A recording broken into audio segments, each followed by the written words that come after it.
The day they stole my badge, my bride, and my freedom. My name is Ethan Ramirez. Back in 2010, New Orleans was my city.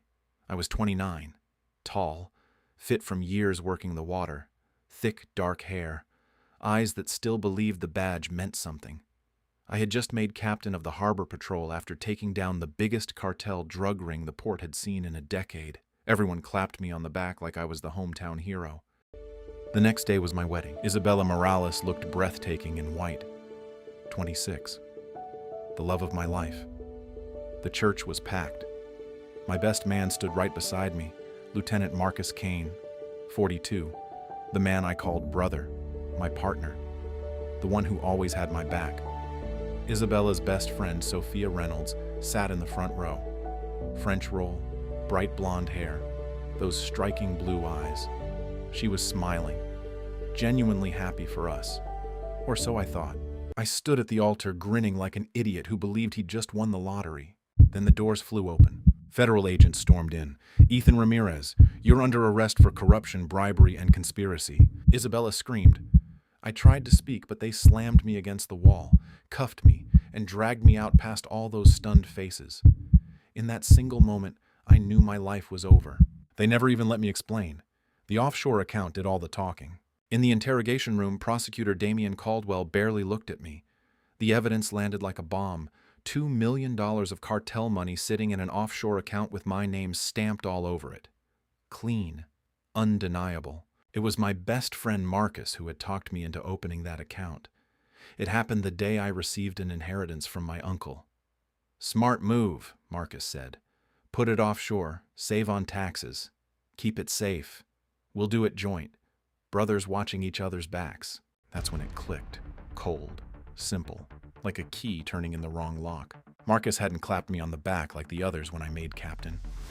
I'd always sensed the jealousy. He'd been on the job longer. And deep down, I knew he never got over Isabella. She had been his girlfriend first. Long black hair, warm brown eyes. That smile that could make you forget the job for a minute. Then she left him for me. The realization hit harder than any punch I'd ever taken. While I was celebrating my promotion, something had snapped in Marcus. He wasn't patting me on the back. He was digging my grave. I was sentenced to 8 years in Angola, Louisiana State Penitentiary. Isabella visited once. She cried and told me she regretted ever being with me because I had lied to her. I swore the $2 million was just my uncle's inheritance. She didn't believe me. 6 months later, she was back in Marcus's bed. I spent 5 years inside. 5 years of concrete and pure burning rage. The only person who wrote me every month was Sophia Reynolds.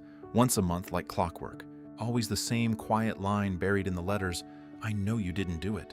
In prison, I met Father Ruiz, an old lifer who'd seen every kind of account and every kind of disappearance. Before he died, he gave me something better than absolution. A map to a hidden fortune. Millions in untraceable cash left behind by a cartel ghost. He had one condition. I could have half the money if I made sure the other half went to his only grandson when he turned 21. My chance came during a prisoner transfer. A tropical storm was dumping rain on a remote highway. The transport van hydroplaned. The guards lost control for maybe 10 seconds. That was all I needed. I took the keys, slipped into the flooded bayou, and vanished like I had never existed. 2 years later, I came back as Victor Rivera. New money, new power, and a new face no one recognized. I hired the best people money could buy. They dug until they found exactly what I needed. Tyler Briggs, Marcus's old buddy who owed him favors, turned out to be the banker who helped frame me. While I was celebrating my promotion, Marcus called in those favors. Tyler pulled every cent of my inheritance out clean, left my name on the account, and quietly stuffed it with cartel money Marcus had been skimming on the side. That was probably why Marcus wasn't the one who busted the cartel operation in the first place. They stole my inheritance and replaced it with dirty money, making me look like I'd been on the take for years. Then Marcus dropped the anonymous tip that landed right on Prosecutor Damian Caldwell's desk. Tyler made sure the records showed Marcus had never even been part of that offshore account. The paper trail looked perfect. But Tyler had kept everything. Secret recordings of Marcus giving orders. The original wire transfers. Every dirty payment Marcus had taken from the cartel for years. I started with Tyler Briggs.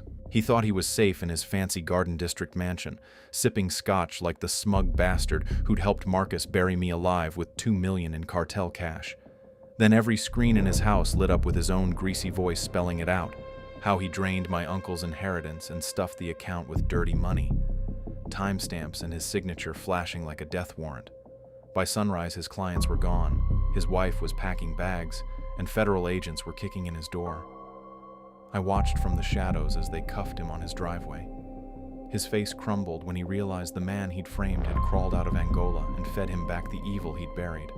No bullets, no blood, just the mirror, and it cut deeper than any knife I ever carried. Next came Prosecutor Damien Caldwell. Damien once stared me down in that interrogation room like I was already dead. The smug prick who built his shiny career by burying me under lies, planted evidence, and backroom deals with Marcus. I sent the truth back like a razor, every fabricated timeline, suppressed proof, and his own recorded voice coaching the lies under oath. The bar ripped his license away in a bloodbath of headlines. Then his wife opened the package on her kitchen table and saw exactly how he'd skimmed case funds to keep his mistress in silk sheets. She left the same day with the kids and the last scraps of his name. Now the once mighty prosecutor rots in a cheap room, jumping at shadows, watching his back. Marcus Kane was next. I made sure he finally got the captain's job he would kill for. Then I pulled the rug. We exposed the planted evidence, the stolen money, the frame job he'd done on his own brother. They arrested him in his own precinct, in front of every cop who once called him boss. The look on his face as the cuffs went on, while those recordings played in the background, is something I still replay in my mind. That moment was worth every single year in Angola. Isabella showed up at my door weeks later, eyes red, voice shaking. She begged me to take her back. She swore she'd always loved me, that she'd been blind for choosing the man who buried me alive. I let her inside. I let her get close. Let my fingers brush her cheek while I whispered how she still set my blood on fire. Then I opened the bedroom door. Sophia was waiting there, blonde hair loose, those striking blue eyes calm and steady on mine. Right in front of Isabella, I pulled Sophia into my arms and kissed her slow and deep. Then I dropped to one knee, looked up at Sophia and said, "Marry me." Sophia whispered yes, through happy tears. Isabella stood frozen in the doorway. Her choked gasp turned into broken sobs as she watched me give her best friend everything she had desired. Then we shut the bedroom door to her face. The shattered look on Isabella's face was the sweetest revenge of all. Some people say Victor Rivera and Sophia still live quietly in New Orleans. Others say they disappeared on a yacht and never looked back. Me, I don't care what they say, because the ones who betrayed me finally learned the one truth that matters. Betrayal breaks a man. Revenge cuts back. And sometimes, if you're lucky, it even gives you a second chance with someone who never gave up on you.